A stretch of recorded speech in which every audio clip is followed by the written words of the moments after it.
paz. Eu sou o pastor Marco Aurélio, pastor presidente da Igreja Batista da Graça em Taubaté. É com imenso prazer que compartilho com vocês agora uma porção da Palavra de Deus, na certeza que ela edificará a tua fé e mudará a tua história. Que Deus os abençoe.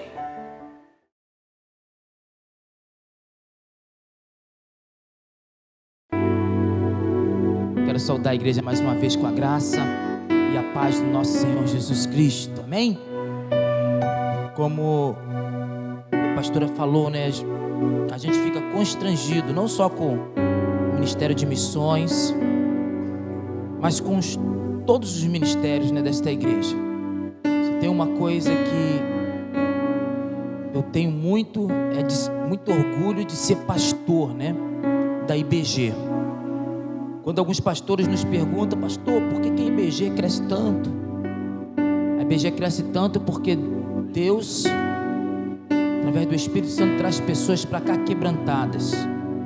Pessoas que muitas vezes passam por igrejas, são machucadas, outras machucam alguém, mas quando adentra por esses portões, abre o coração, deixa o Espírito Santo de Deus transformar, são curadas. E quando são curadas, elas começam a se colocar para servir o próximo. E é por isso que a igreja tem crescido, porque o nosso maior patrimônio é você. Você é o que tem de melhor na igreja. E prédio, isso aqui nós fizemos, e se tiver que fazer em outro lugar a gente faz, mas você a gente não vai encontrar em qualquer lugar. Porque quando uma pessoa deixa Deus trabalhar no coração e ela começa a mudar, a se transformar, quando ela entende o propósito de Deus na vida dela, pelo menos 5 pessoas em volta dela é impactada. Isso tem acontecido. Quantos parentes, quantos amigos chegam neste lugar? Eu pergunto: varão, como é que você chegou aqui? Fala: pastor, foi por causa do meu irmão, por causa do meu amigo. Eu vi a mudança na vida dele, eu vi a transformação na vida dele, e eu quis conhecer aonde, qual lugar, quem foi as pessoas que ajudaram nesse processo. E aí, querido, entrou, subiu aquela rampa, o restante o Espírito Santo de Deus faz. A nossa dificuldade é trazer ele até a rampa. Depois que ele sobe a rampa, é com Deus. Então você que é um evangelista, só se preocupe em trazê-lo. Não precisa ter culto, não. Se você tem dificuldade, se o seu parente tem dificuldade de vir na igreja, convida ele para vir ver a horta, convida ele para vir no mutirão, convida ele para ver lá nosso galinheiro. Se ele entrar aqui, o Espírito Santo de Deus faz. Foi assim com o Dil, né, Dil? Veio aqui, foi assim com o irmão Eli. Irmão Eli aqui, ó, foi assim, ele veio aqui. Quando ele entrou naquela rampa, Deus já trabalhou. Não precisa ter culto. Então que você entenda isso, que você seja o evangelista, que você ore pela sua família, que você abra mão do seu tempo, abra mão daquilo que você tem de mais precioso e dedique à sua família. Abra comigo a sua Bíblia, o segundo livro da Bíblia, o livro do Êxodo, do povo de Israel, no capítulo de número 32, do verso 1 ao verso 10. O tema deste mês: vivendo debaixo de propósito. Deus tem um propósito para você. Como eu sei que você já descobriu o propósito de Deus para a tua vida, hoje eu quero ministrar para você, para que você seja um auxiliador ou uma auxiliadora, para que o teu filho entenda o propósito de Deus na vida dele.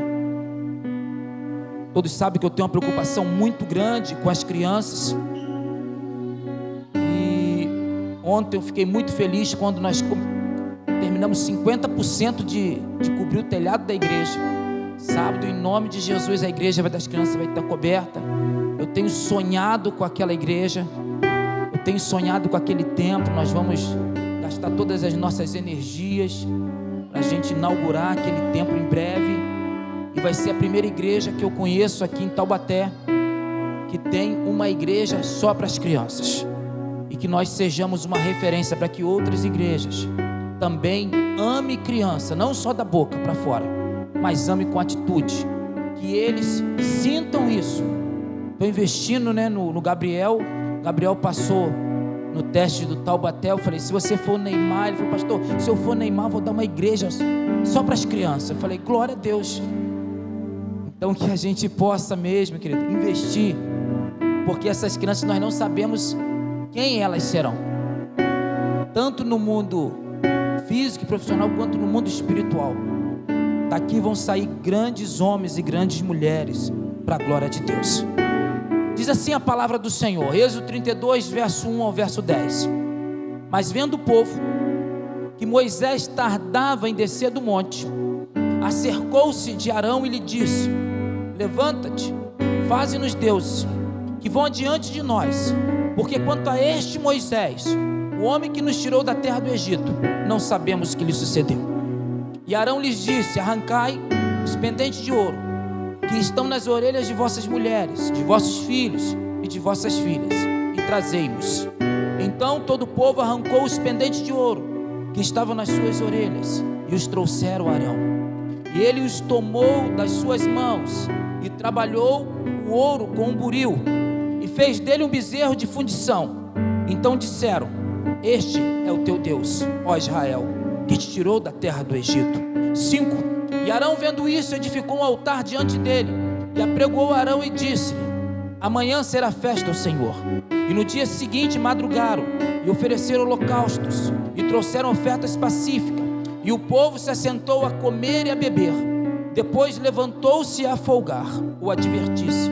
Então disse o Senhor a Moisés, vai, desce, porque o teu povo, que fizeste subir do Egito, se tem corrompido, e depressa se tem desviado do caminho que eu lhe tinha ordenado. Eles fizeram para si um bezerro de fundição, e perante eles se inclinaram, e ofereceram-lhe sacrifícios, e disseram, este é o teu Deus, ó Israel, que te tirou da terra do Egito. E disse mais o Senhor a Moisés, tenho visto a este povo, e eis que é um povo de dura cerviz. Agora, pois, deixa-me para que o meu furor se acenda contra ele e o consuma, e eu farei de ti uma grande nação. Querido, olha que passagem tremenda para nós primeiro entendermos o propósito que Deus tinha na vida de Moisés. E eu tenho certeza que à medida que nós fomos vendo o propósito que Deus tinha na vida de Moisés, o Espírito Santo vai começar a trabalhar e vai revelar a ti o propósito que Ele tem para a sua vida e para a tua descendência. A vida de Moisés não foi fácil, e a Bíblia nos mostra que desde o seu nascimento a luta começou na vida de Moisés. Sabe por quê? Porque Moisés tinha um propósito, Moisés tinha algo específico para a vida dele, como eu acredito que Deus tem algo específico para nossas vidas. Ninguém tem a mesma impressão digital um do outro. Querido, aquilo que Deus tem para a minha vida é diferente do que Deus tem para a tua vida. Aquilo que as pessoas que Deus quer alcançar através da minha vida é diferente do que tem na sua vida. Deus de repente me usa para ir lá no Santa Teresa, no Secap, bairros que eu consigo entrar, bairro que você talvez more lá e você consiga, mas Deus ama também aqueles que estão morando na cobertura de Taubaté. Deus ama aqueles que estão morando nos condomínios fechados, e de repente Deus vai usar você para alcançar essa pessoa. Por isso você tem que entender, querido, que há um propósito, e o maior propósito que Deus tem não é fazer você um cantor, não é fazer de você um pregador, não é de fazer você o seu nome conhecido, não é levar você a 4 cantos do país, não. O maior propósito é que você seja um agente que consiga transportar pessoas dessa terra para o céu. E você só consegue isso, querido, abrindo a tua boca e falando do Deus que você serve. A pastora falou sobre bebida. Querido, não é porque a pessoa bebe que ela vai para o inferno. Não é porque a pessoa mata alguém que ela vai para o inferno. Não é porque a pessoa é drogada que ela vai para o inferno. Como a pastora falou, não é porque a pessoa é mentirosa que ela vai para o inferno. Sabe por que a pessoa vai para o inferno? Porque ela não reconhece o Senhor Jesus como o único e suficiente Salvador. E o fato dela não reconhecer, ela começa a fazer tudo isso que aos nossos olhos é terrível. Então não é o fato da pessoa fazer que vai levar ela para o inferno. Porque se essa pessoa, querido, reconhecer Cristo, tudo isso passa, tudo isso fica de lado. Nós precisamos entender isso. Por isso, quando você vê uma pessoa de repente fazendo tudo aquilo que aos nossos olhos e até mesmo que os padrões bíblicos te abomina, não olhe para aquele momento que ela está, mas olhe aquilo que Deus pode fazer com ela lá na frente, e que ela possa ser um testemunho para mudar vidas.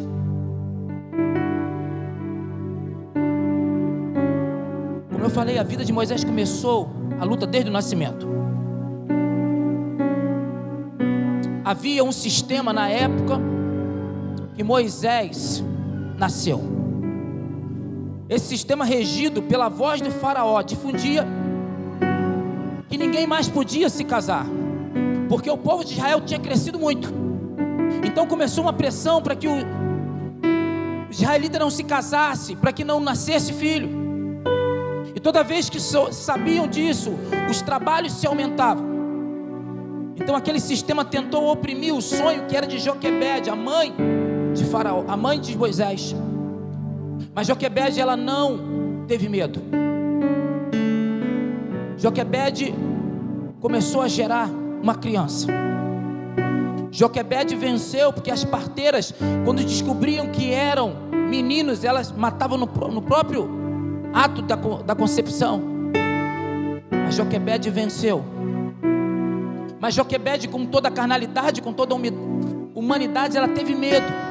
E o medo que ela teve de perder o filho fez ela esconder aquele menino durante 3 meses no armário, numa gaveta. Querido, às vezes o medo nos faz esconder o nosso sonho. E talvez, e eu te recomendo a fazer isso, enquanto o teu sonho é sonho, esconda ele, não conte para ninguém. Mas depois que o seu sonho se realizar, querido, a vitória não é mais sua, a vitória é de Deus. E aí o teu sonho deixa de ser um sonho e passa a ser um testemunho. Eu vejo muitos aqui, querido, recebendo bênçãos e tendo medo de testemunhar daquilo que Deus fez na sua vida. Querido, se Deus te deu uma vitória, a vitória não é tua, a vitória é dele. Então glorifica o nome dele. Abra a tua boca e fala: não foi eu, foi Deus que me deu. Joquebede, com a humanidade dela, talvez com a timidez, isso impediu dela começar a falar daquilo que Deus tinha feito na vida dela. Mas o menino, ele crescia, e chegou um tempo que Joquebede não conseguia mais esconder aquele menino no armário. Aí Joquebede não teve saída, e ela teve que cumprir a ordem de Faraó. E a ordem de Faraó era o seguinte: toda criança abaixo de 2 anos de idade, se fosse menino, era para jogar no rio Nilo. A Bíblia não diz, mas o irmão Cristo já falou, os historiadores, claro que naquele tempo existia fera naquele rio. Não sabemos se era crocodilo, o que era, mas existia. Por isso Faraó mandou, porque Faraó sabia que se a criança não morresse por uma dessas feras, seria afogada, alguma coisa aconteceria. E a Bíblia diz que Joquebede, mãe de Moisés, decide então lançar o menino sobre aquele rio perigoso. Só que a mãe, que é mãe, ela não lança de qualquer jeito o seu filho.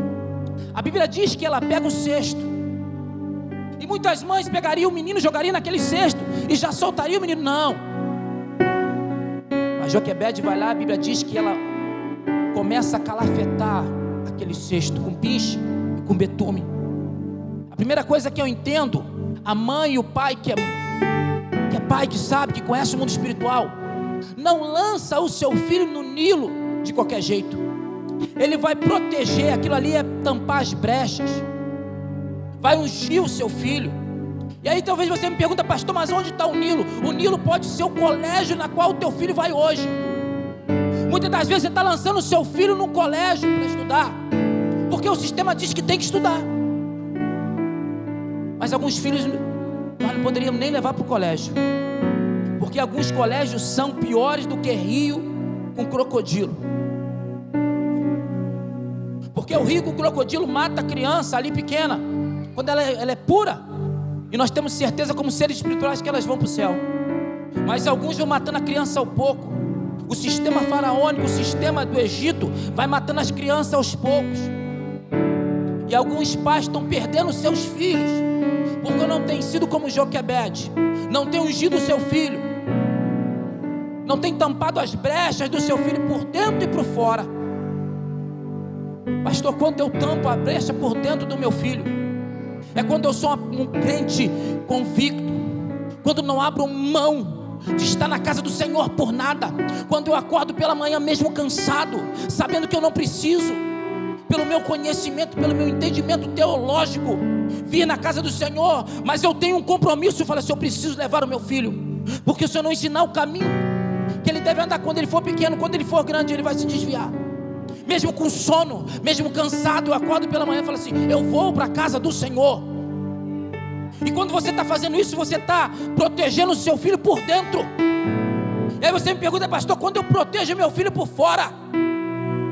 É quando você começa a entender a plenitude dos tempos. Ei, querido, nós temos que entender a plenitude dos tempos. Está havendo manifesto na nossa nação, não somente por pastores, mas por padres, por pessoas que estão valorizando a família. Fora a Rede Globo. Como que você deixa uma TV, uma emissora de TV entrar dentro da tua casa para destruir os teus valores, quanto pai, quanto família, quanto filho? Quando você entende isso, querido, tem padres se manifestando e falando não à Rede Globo. Querido, em nome de Jesus, desligue esse canal da sua vida. Não ligue mais a televisão, querido. Não assista: pastor, mas eu tenho que assistir o Jornal Nacional. Você não precisa de Jornal Nacional. Você não precisa de Fantástico. Você não precisa de nada que aquela Rede Globo tem tentado implantar dentro da sua casa, querido. Os nossos pais espirituais, lá atrás, quando proibiam essa caixinha, dizia que era a caixa do demônio. Eles exageraram, mas hoje nós estamos vendo que eles tinham razão. Quem é aqui sabe coisa? Os pastores da Assembleia de Deus proibiam. E talvez naquele tempo não era fanatismo, mas talvez eles, com a visão profética, eles sabiam o que ia acontecer.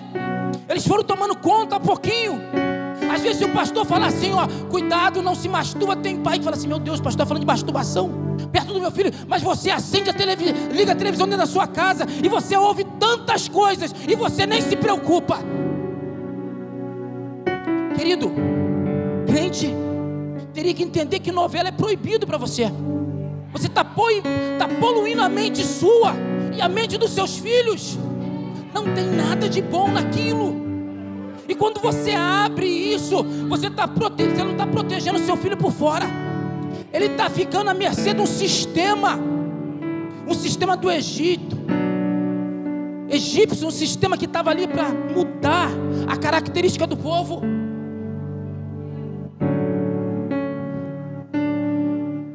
Querido, nunca libere o seu filho no Nilo sem antes protegê-lo primeiro. Seu filho vai para a escola. Às vezes eu não consigo fazer isso, mas a pastora sempre que pode, ora pela Juju. Orou para Amanda, e eles pedem: ora por mim, mãe. Vai orar por mim. Quando a gente está vendo que é época de Cosme e Damião, época dessas festas pagãs, quantas vezes eu já vi a pastora ungindo, pegando óleo, ungindo a cabeça. Pastor, mas querido, isso no mundo espiritual se tem um poder tremendo, querido. Como a pastora fez, eu sei que alguns irmãos se escandalizam com alguns atos proféticos. Mas deixa eu falar algo para você: tudo que nós fazemos é profético. Nada é por vista. Se você tentar entender o reino de Deus pelas suas vistas, você não vai conseguir entender. E às vezes você olha, mas o que tem a ver pegar um óleo de mirra que a gente compra e passar na cabeça do filho? Não tem nada a ver. Mas Satanás também usa assim. O que tem a ver uma galinha preta, um prato de farofa, um prato de comida numa esquina? Pastor, o que tem a ver isso? Tem nada a ver. O que tem a ver, pastor? Um pacto de sangue, só cortar aqui, fazer, não tem nada a ver. Mas no mundo espiritual isso simboliza muito. Então nós precisamos ser espirituais, querido, como crente. Tudo que que se realiza no mundo espiritual, ele precisa ser materializado no mundo físico. Quantas das vezes nós estamos liberando uma palavra aqui e Deus está operando coisas grandes que nós nem imaginamos, porque nós somos somente instrumento de Deus. Tem coisa que a gente nem sabe. Eu estou falando aqui, o Espírito Santo está pegando, como um bom tradutor, traduz na língua espiritual e chega no teu espírito, e você entende aquela palavra e a vitória chega para você. Por isso, querido, nunca libere o seu filho de qualquer jeito no Nilo, porque o seu filho, ele tem um propósito. Deus tem um propósito na vida dele. Quantos pais, por não vigiarem, são canais não de bênção, mas de maldição para o filho. Aquele filho que você mais persegue, com certeza é o filho que Deus tem o maior propósito na vida dele. E aquele pai que tem mais de um filho sabe do que eu estou dizendo. Principalmente os primogênitos, eles são, porque é profético o primogênito. A maioria dos primogênitos, eles sofrem na mão dos pais, passam por luta, porque Deus tem uma promessa na vida do primogênito. Quando o primogênito reconhece o Senhor Jesus como seu Salvador, toda a maldição para trás é quebrada e começa uma nova geração na vida dele. Por isso, se você é pai, querido, de mais de um, ame os dois, mas entenda que o propósito na vida do primogênito é maior do que do mais novo. Foi Deus que escolheu, por isso Deus mandou ele primeiro. Pastor, mas ele é terrível. Comece a amá-lo. Comece a trazer a história na vida dele, aquilo que Deus tem para ele. Comece a ver além das atitudes deles. Comece a olhar, querido, com os olhos de Deus. Porque nós observamos muitos pais matando filhos. Deus tinha propósito lindo, e o pai fala: você não vai dar nada, você não presta, você não muda, você é sempre desse jeito. Pai, nunca empreste a sua boca para o diabo. Deus quer ungir a tua boca nesta noite.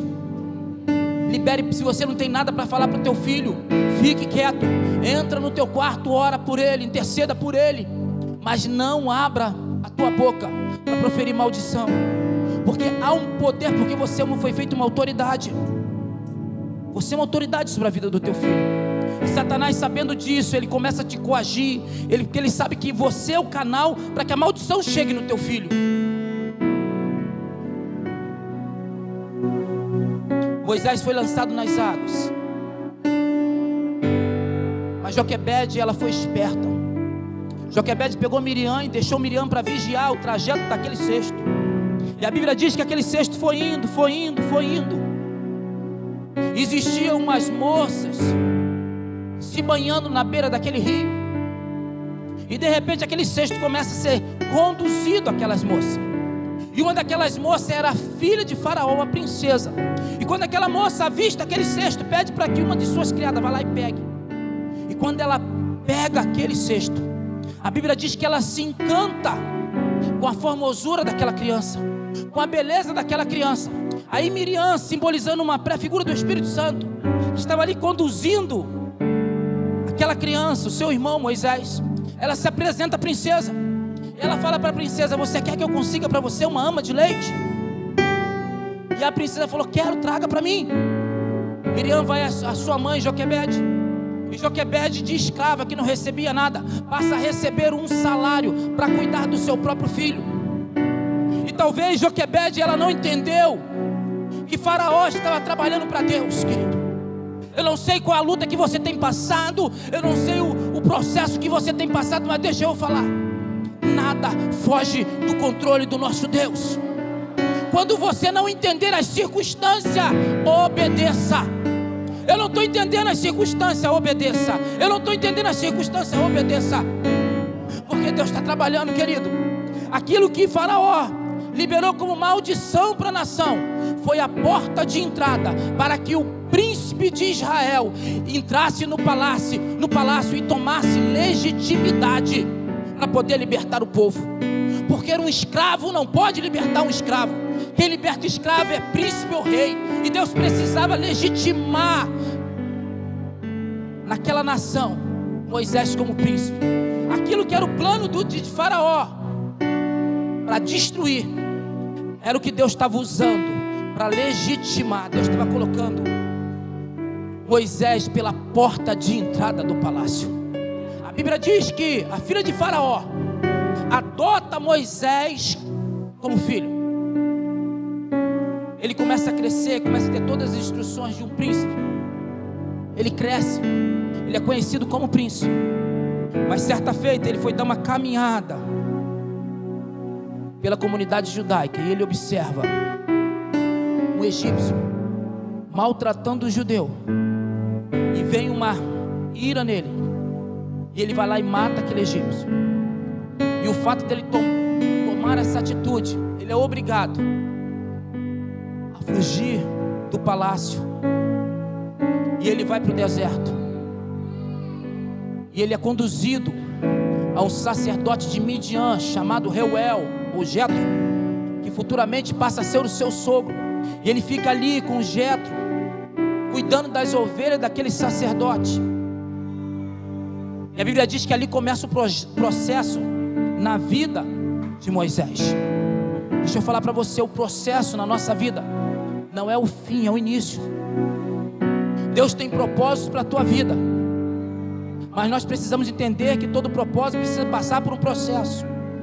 Vivemos uma geração que quer viver o propósito de Deus, mas não quer passar pelo processo.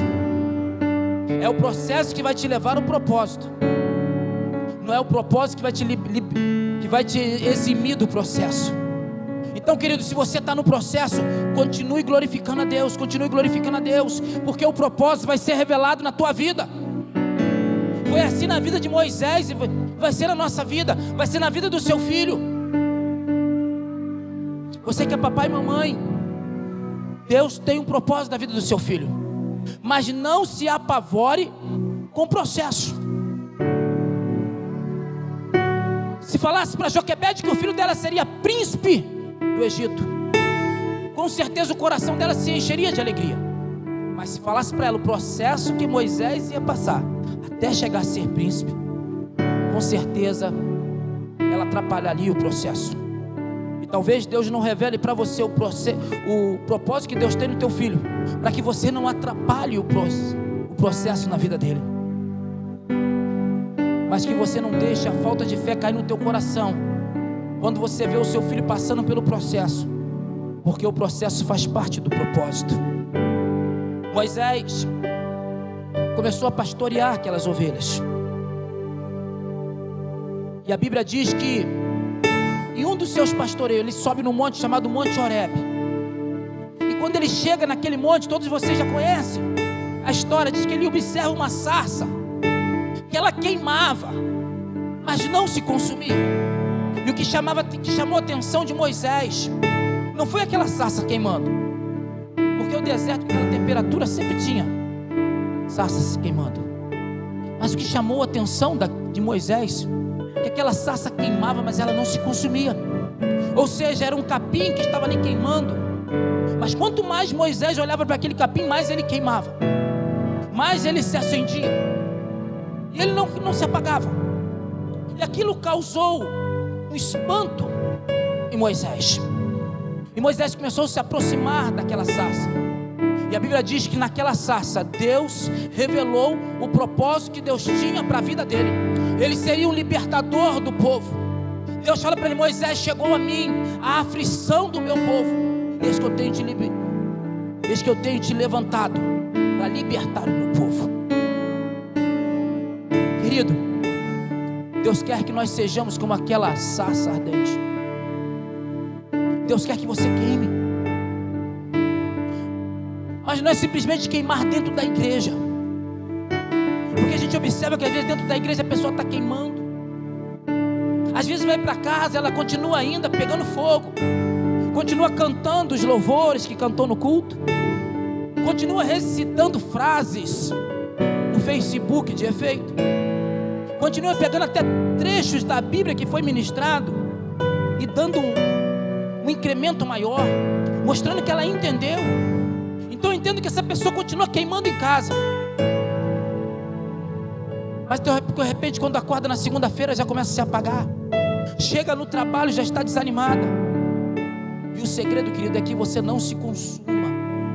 Deus quer, querido, que você chegue aqui na igreja, porque já teve uma devocional durante o dia, você chega aqui queimando, e quando os louvores começar, que você comece a queimar. Deus quer que você chegue em casa aceso, pegando fogo. Mas quando você acordar na segunda-feira, que você botar o pé no teu emprego, você tem que ser uma labareda de fogo. Você tem que continuar queimando, porque o fogo não pode se apagar. O fogo não pode se apagar no teu coração, porque esse fogo, querido, permanente na tua vida, é que vai atrair as pessoas. É isso que vai fazer a diferença na vida de pessoas. Um dia está lá em cima, outro dia está lá embaixo, isso não atrai ninguém. Porque a primeira coisa, quando nós nos convertemos, nós atraímos os olhares das pessoas que ainda não conhecem Cristo para nós. E eles começam a nos observar e querendo ver em nós um erro. Começamos a ser o foco. Mas a Bíblia diz que a natureza espera a manifestação dos filhos de Deus. E o que eles esperam lá fora é que nós nos manifestamos como filhos de Deus, que nós estejamos queimando, que uma condição financeira não vai nos abalar, que uma doença no corpo não vai nos abalar, que uma separação conjugal não vai nos separar, que um problema, um processo que nossos filhos estejam passando não vai nos abalar, porque nós somos labaredas na mão do Senhor. E é isso que vai atrair as pessoas. Foi isso que atraiu Moisés. E Deus se revela para Moisés: Moisés, tu vai libertar o meu povo. Sabemos da história, Moisés reluta, mas Moisés entende o propósito e vai para Faraó. Moisés chega para Faraó e fala que Deus mandou liberar o povo, para o povo adorar. Faraó, endurece o teu coração, Deus manda as 10 pragas. Até que um dia, depois de Faraó perder o seu primogênito, Faraó libera o povo. Moisés começa a conduzir o povo para o deserto. O povo passa pelo mar vermelho. O povo começa a ter fome. Deus usa Moisés para trazer maná do céu. Deus usa Moisés para trazer carne. Deus usa Moisés para tocar na rocha e a água sair. Deus começa a usar a vida de Moisés para maravilhas, prodígios. Mas, querido, o povo é o povo. Há um adágio popular que diz: a voz do povo é a voz de Deus, mas isso é mentira. A voz do povo nunca foi a voz de Deus e nunca será a voz de Deus. Porque nós chegamos agora no capítulo 32, que nós acabamos de ler. E o verso 1 diz que, vendo o povo que Moisés tardava em descer do monte, cercou-se Arão e disse: levanta-te para nós deuses que vão adiante de nós, porque é quanto a este Moisés, o homem que nos tirou da terra do Egito, não sabemos o que sucedeu. A Bíblia não relata, mas historiadores contam que o povo queria deixar Moisés para trás. Moisés estava aproximadamente 40 dias e 40 noites no monte Horebe, buscando a Deus. E a Bíblia relata que Moisés buscava a Deus face a face, mas o povo não entende isso. E o povo de Israel de ontem é a igreja de hoje. Se talvez o pastor ou o seu líder se ausentar um pouco da igreja, sem que seja um propósito que você entenda, você já começa a questionar: cadê o pastor? Cadê a pastora? Cadê o líder que não se dedica mais? Porque, como eu falei, o Israel de ontem é a igreja de hoje. E muitos, vamos caminhar, vamos sair da igreja, vamos para outro lugar, deixa o pastor para trás. Foi isso que o povo começou a fazer. O povo queria continuar caminhando sem um líder. O povo queria deixar e começar a pressionar Arão. E Arão: não, vamos segurar mais um pouquinho. Mas cadê ele? Ele não aparece. Vamos deixar ele para trás. Vamos embora. A terra, a promessa está para a gente. O povo de Israel não é para ele. Vamos embora. E começaram a pressionar até Arão. Até uma hora que Arão era irmão de Moisés. De tanto pressionar, Arão não consegue sustentar-lhe sede. E o povo começa a pedir que se fosse materializado um Deus. Aí Arão cede e diz: arranca das vossas orelhas pendentes de ouro, das vossas mulheres, dos vossos filhos, das vossas filhas, e tragam a mim. Então a Bíblia diz que o povo arrancou os pendentes de ouro que estava na orelha dos seus filhos e filhas e mulheres. E eu louvo a Deus porque Arão não pediu para que arrancasse dos homens, porque o homem que é homem não anda com pendente de ouro nem de prata na orelha. Louvado seja Deus por isso. A idolatria, querido, é um espírito. A idolatria começou primeiro quando começaram a adorar Moisés. Primeiro o povo adorava Moisés, a ponto de achar que Moisés era um Deus. Mas quando Moisés se retirou para buscar a Deus, o povo não tinha mais Moisés. Aí o povo achou a necessidade de ter uma aparência de Deus, porque Moisés para ele era Deus. Aí o povo pede que se faça um Deus. E a gente começa a entender que tudo aquilo que a gente dá para a igreja, a gente vai ter que alimentar. Se você der profecia para a igreja, você vai ter que alimentar. Porque a hora que não tiver mais profecia, aparece um outro que tem profecia e a pessoa foge. Se você der show para a igreja, você tem que alimentar. Hoje você vai ter que trazer Cassiane, amanhã você vai ter que trazer Thales, amanhã você vai ter que trazer Chile Carvalhais, e aí começa. Aí daqui a pouco começa a Bruna, não sei de que, não sei o que, e começa. E a hora que você parar de dar o show, vai aparecer outra igreja que dá mais show do que você. E você perde. Porque tudo aquilo que você der para a igreja, você vai ter que alimentar. E esse povo estava alimentado na idolatria. E a idolatria é um espírito. A hora que faltou Moisés, eles queriam um Deus que pudesse apalpar e pudesse ver. E Arão cedeu. E a Bíblia diz, ela no verso 4, que tomou Arão todos esses pendentes e trabalhou com ouro, com buril, e fez dele um bezerro de fundição. Então disseram: este é o teu Deus, ó Israel, que tirou da terra do Egito. Eles entenderam na sua mente pequena que Deus exigia sacrifício de bois. Então, se Deus exigia sacrifício de boi, Deus deveria ser um grande touro, bem forte. Outras linhas diz que o touro era uma divindade do Egito. Mas o que me preocupa, o que eu acho interessante, como é que pode o povo sair do Egito e ainda assim levar um molde desse boi? Porque para que Arão pudesse fazer esse bezerro, tinha que ter um molde. Arão pegou o molde, começou a derreter o ouro, e depois nasceu um bezerro. Não nasceu do nada, nasceu do molde. O povo saiu do Egito, mas trouxe o molde. Deixa eu dar uma palavra para os meus filhos, para os meus líderes de ministérios, para os meus supervisores. Deus vai trazer muita gente para este lugar.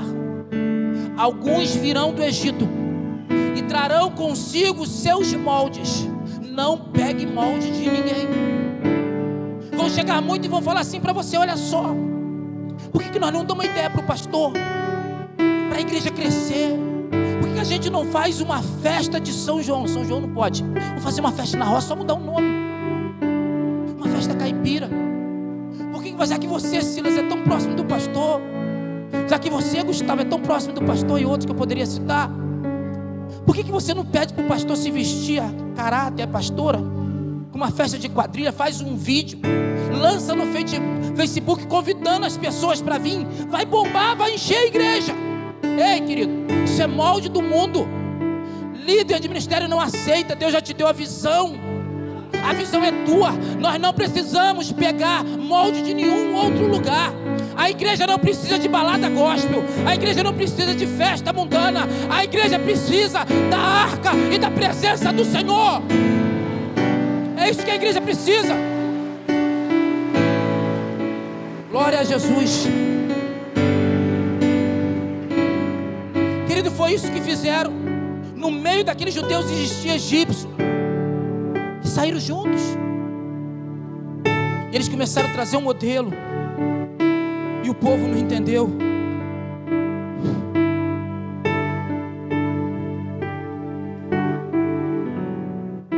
A Bíblia diz lá em Romanos 12:2: não se amoldeis a este mundo, mas sede transformado pela renovação do vosso entendimento, para que vos experimenteis qual seja a boa, agradável e perfeita vontade de Deus. Nós não precisamos de moldes mundanos, nós não precisamos, querido, jamais nós como igreja vamos chegar perto de qualquer festa de roça, quadrilha, da Pai. Nós não vamos chegar próximo de nenhuma festa da associação e de qualquer outra associação de bairro. Não vamos chegar nunca como igreja perto da festa do Quiririm. Mas o que tem dentro da igreja não tem na festa do Quiririm, não tem na festa de Quermécia, não tem na festa na roça, não tem na festa de São João, de São Pedro, porque o que tem dentro da igreja é a presença de Deus. É isso que nós precisamos entender. É um tempo de entendimento da igreja. Pastor, mas tem igreja que faz, amém, deixa eles fazerem, interceda por eles, mas não se impacte com isso. Não estou aqui para julgar A e B e C, não é essa a intenção, mas a minha intenção é que você tenha um entendimento, porque a hora que você entender, você vai começar a desfrutar de coisas maiores. Quando você entender o propósito de Deus na sua vida, você vai começar a desfrutar. Só desfruta quem entende. No verso 5 diz que Arão, vendo isso, edificou um altar diante dele e apregou Arão e disse: amanhã será a festa ao Senhor. No dia seguinte madrugaram e ofereceram holocausto, trouxeram ofertas pacíficas, e o povo se assentou a comer, depois se levantou para se divertir. Essa festa foi a primeiro carnaval em Israel, festa na carne, querido, e estava dizendo que era para o Senhor. Vamos levantar um altar para o Senhor, vamos oferecer holocausto para o Senhor, vamos oferecer ofertas pacíficas. Assentaram para comer, é comunhão, é koinonia, mas depois se levanta para se divertir. Querido, qualquer festa, mesmo que ela tenha conotação religiosa, mas que ela só sirva para divertimentos e prazeres da carne, é manjar de demônios. Igreja não está aqui para saciar a tua carne. Igreja está aqui para massacrar a tua carne e te levar a uma dimensão espiritual. Você tem que sair daqui se sentindo nada diante de Deus. A sua carne tem que morrer. Eu não estou aqui para fazer divertimento para você. Eu não estou aqui para alegrar a tua alma. Eu estou aqui para vivificar o teu espírito. De repente, se você ainda for neófito, você vai sair daqui triste comigo, mas que palavra dura. Mas se você for espiritual, vai ser bálsamo para o teu espírito, vai alimentar o teu espírito. Você vai sair daqui, querido, queimando como uma labareda de fogo, porque foi para isso que Deus nos chamou, para as coisas espirituais.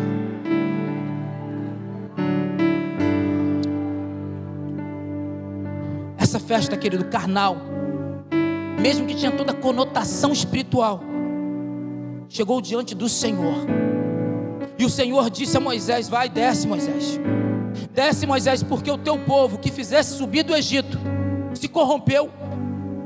Depressa, eles se desviaram do caminho que eu lhes tinha ordenado, e fizeram para si um bezerro de fundição, e perante eles se inclinaram, e ofereceram sacrifício, e disseram: este é o Deus, ó Israel, que te tirou da terra do Egito. Querido, nunca faça do seu líder, do seu pastor, um bezerro. Eu vejo denominações evangélicas que estão pegando um pastor de carne e osso e fazendo dele um bezerro fundido. Nunca faça do seu pastor um bezerro. Eu não sou e nunca serei um objeto de idolatria de ninguém. E tem igreja, querido, fazendo idolatria de pastor. Quem faz crescer a igreja não é pastor. Quem faz crescer a igreja é o Espírito Santo. Quem mantém a igreja não é pastor. Quem mantém a igreja é o Espírito Santo. Tudo é para Ele, tudo é dele. Por isso você tem que ter esse entendimento, querido. É bom ter com o pastor, eu sei. É bom, eu fui ovelha há 33 anos. Tem menos de 7 anos que eu sou pastor. Mas separe o que é honra, o que é carinho, o que é idolatria. Tem esse entendimento. O erro daquele povo foi adorar Moisés como ídolo. quando Moisés desapareceu, eles fizeram para si um outro ídolo. Pior do que querer ter uma forma de Deus é dar uma forma errada. Pior do que você querer conhecer uma pessoa é você rotulá-la sem conhecê-la. O povo de Israel não queria conhecer Deus. Vai tu, Moisés, conhece. Mas o povo começou a rotular Deus. Imagine Deus do céu olhando, fazer de nosso Deus uma forma de um animal quadrúpede, de um boi. É a mesma forma da pessoa não querer te conhecer e começar a te rotular, você disse daquilo. Deseje conhecer as pessoas antes de rotulá-las. Deseja ter comunhão com a pessoa. Deseje ter comunhão com Deus antes de rotulá-lo. Tem gente que rotula Deus. Pastor, como que eu rotulo Deus? Você achar que Deus vai agir da forma que você pensa. Ei, quem é você? Deus, ele age como ele quer, da maneira que ele quer, do jeito que ele quer, quando ele quer. E tem gente que acha assim, não é desse jeito aqui, não é Deus. Ei, querido, Deus é Deus. Deus, ele age como ele quer. E uma experiência que eu tenho com ele sempre está na contramão do nosso coração. Ele vem sempre para nos pegar, para nos fazer nada. Quando você acha que Deus vai vir por aqui, ele entra para aquela porta. Você corre para aquela porta, ele entra por essa. E quando você cerca todas as portas, ele não entra. Porque ninguém domina Deus. Ele é Deus. No verso 9 e 10 diz assim: e disse mais o Senhor a Moisés: tem visto esse povo, e este que esse povo é de dura cerviz. Agora, pois, deixa-me para que o meu furor se acenda contra ele e o consuma, e farei de ti, Moisés, uma grande nação. Deus olha aquele povo obstinado, um povo de dura cerviz, um povo que não queria conhecer a Deus, um povo que só queria usufruir de Deus, um povo que só queria viver o livramento de Deus, mas não queria conhecer a Deus.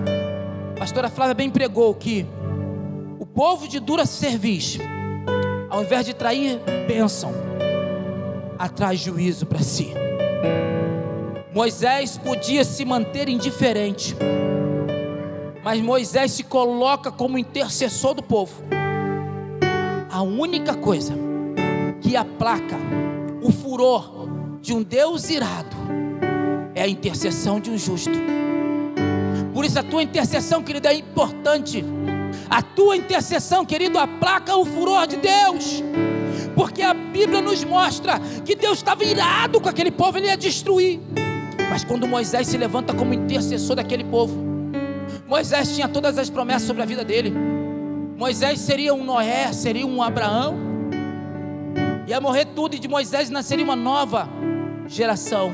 Mas Moisés começou a discutir com Deus através da oração e falar: não, Deus, não foi para isso que o Senhor trouxe esse povo é teu, Senhor. Que dirão as nações? E a intercessão de um justo aplaca a fúria de um Deus irado. A Bíblia diz que Deus se arrepende de fazer o mal. E alguns neófitos não conseguem entender essa palavra. Como é que pode Deus se arrepender? Aí começa a criar artifício para justificar o que Deus fez. Não, Deus se arrepende. Deus se arrependeu, sabe por quê? Arrependimento não é da terra, arrependimento é do céu. A única coisa que pode te levar para o céu é arrependimento. Deixa eu lhe falar uma coisa nesta noite. Arrependimento não é pecado. Arrependimento é virtude. Quando o homem se arrepende, ele recebe o passaporte para o céu. Então, querido, se arrependimento é uma virtude divina, se arrependimento vem do alto, meu Deus, se arrepende. E nesta noite, querido, mesmo que esteja sentença sobre a tua casa, sobre a tua descendência, sobre a tua família, se você que é autoridade, que é pai, que é mãe, se arrepender, olhar para trás, ver aonde você está errando, fechar as brechas, Deus se arrepende do mal que iria fazer. Deus se arrepende e muda a sua história. Por isso eu quero convidar você a se colocar de pé. E como eu falei, esta noite é uma palavra para os nossos filhos. Eu quero convidar você, querido, que foi tocado que sabe que precisa melhorar como pai, como mãe. Você que entendeu que o propósito dos seus filhos depende de você. E talvez você fale assim: pastor, mas eu não tenho filho. Eu ainda não sou mãe, não sou pai, querido, mas com certeza Deus tem te dado filhos espirituais. E mais importante do que filhos biológicos, são filhos espirituais. Filhos que Deus está colocando perto de você para você cuidar. Órfãos espirituais. Ele já te mostrou alguns órfãos que Ele tem colocado lá no teu trabalho para você cuidar, e você tem negligenciado. Eu quero convidar você que é uma mãe e um pai espiritual, que não tem deixado Deus se fazer Deus na sua vida, na paternidade espiritual. Eu quero convidar você que entende que os seus filhos não são seus, são heranças do Senhor, e Deus o confiou para você cuidar, e você como cuidador tem sido negligente. Nesta noite Deus quer mudar a tua história, a história do teu filho. Eu quero convidar você a vir aqui na frente. Nós vamos orar pela tua vida, nós vamos interceder por você, e eu tenho certeza que Deus vai mudar. Deus vai revelar a paz nesta noite, o propósito que Deus tem na vida do seu filho. Talvez você já entendeu o propósito na tua vida, mas você sabe qual é o propósito que Deus tem na vida do seu filho? Eu quero liberar uma palavra profética para você, pai. Não é aquilo que você tem pensado, é além daquilo que você tem pensado. Eu não sei aonde vai a dimensão do teu pensamento, mas Deus tem coisas maiores para os teus filhos. E aquelas mães e pais que falam assim: meu filho não tem mais jeito, ei, Deus está falando: vou eu mudar aquela história, vou eu transformar, mas eu estou levando o teu filho nessa situação, porque eu quero começar um processo na tua vida. E Deus vai começar processo na vida de paz aqui nesta noite. Vamos adorar o Senhor. Enquanto eu estiver adorando, começa a falar com Ele, Ele já está aqui presente. Não é minha oração, nem a oração dos obreiros vai fazer a diferença, é a oração que você vai fazer a Deus nesta noite.